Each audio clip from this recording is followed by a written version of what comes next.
Hi, welcome to The Other Side, and I'm Dr. Okun for those of you watching for the first time. And today I want you to, we're going to talk about a little something strange, but I want you to imagine yourself at your own funeral. And the reason we're doing this is because you have a chance to look back and see if you're on the path that the life that you wanted to create for yourself. And a lot of times the majority of us get hung up in all the small stuff. And we really don't live the lives that we had projected for ourselves and wanted for ourselves. And we get all caught up and stressed, and our priorities get all shifted around into other things by society and by our circumstances pushing us in the directions, and we're not in control. But yet we have the ability to be in control. When we evaluate and we look back, if you're picturing yourself at your own funeral, how would you say your life turned out at this time?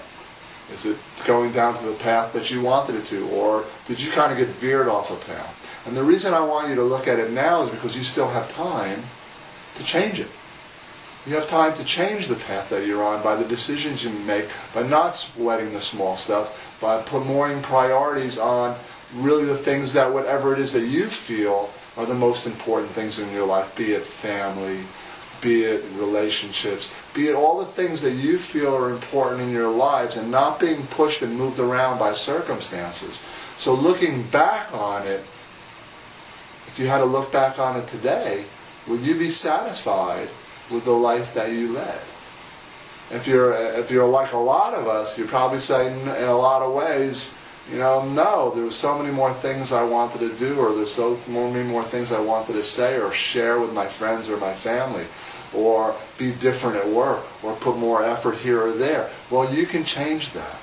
You really can, by evaluating where you want to go. Look how you're leading it now, and if you're going 5, 10 years down the road, is that taking you exactly to the place that you want to be? If not, you can make those subtle changes and go off on a little bit of a different direction, and put your priorities into the things that you really want. Because the main thing that most people want is contentment, happiness, loving relationships, to be enthusiastic about the things that we're choosing to do. And you can choose to do that by evaluating where you are. And if you don't like what you see or where you're going, make the changes necessary to change that. Because I know at the end of the day, when people are on their deathbed, they're not really talking about how much money they have, how big of a house I live in, how great of a car that I drive.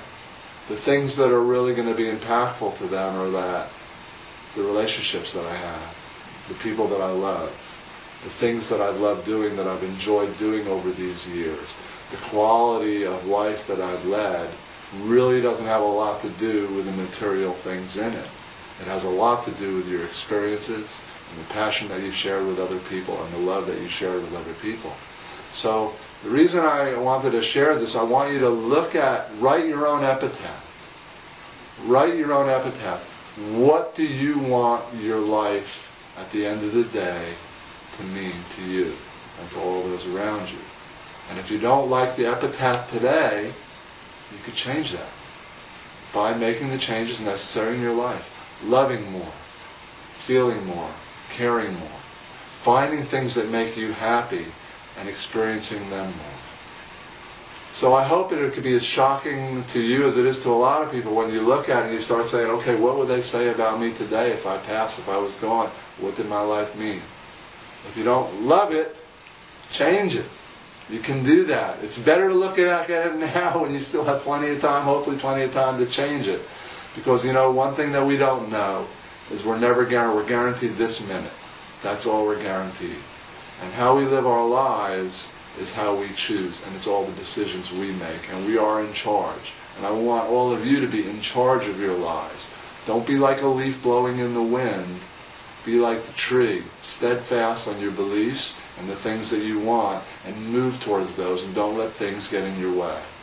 So anyway, I wanted to share that with you today. It's kind of a little unusual discussion to look at yourself as if you passed away. But I think it's an awakening for a lot of us to look at that, because I think it's important that we do make the decisions in our life and we live the lives that we deserve. So I hope you all enjoyed this little segment. It gives you some provocative food for thought anyway. And we love you, and we'll see you next week on the other side. Have a great week.